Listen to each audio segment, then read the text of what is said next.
دلوقتي ده المدخل بتاع أولمر مونستر تشيرش، اللي هي الكنيسة الكاتدرائية بمدينة أولم الألمانية.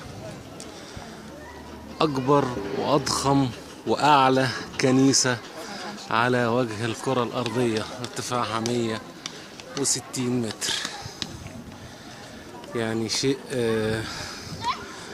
مش محتاج حد يتكلم عنه. أكيد هذا المعمار الرائع واضح جدا وباين فيه عبقرية التصميم وروعة التنفيذ، شيء يتحدث عن نفسه. أولمر مونستر تشيرش، الكنيسة الكاتدرائية بمدينة أولم الألمانية، 27 مايو 2015.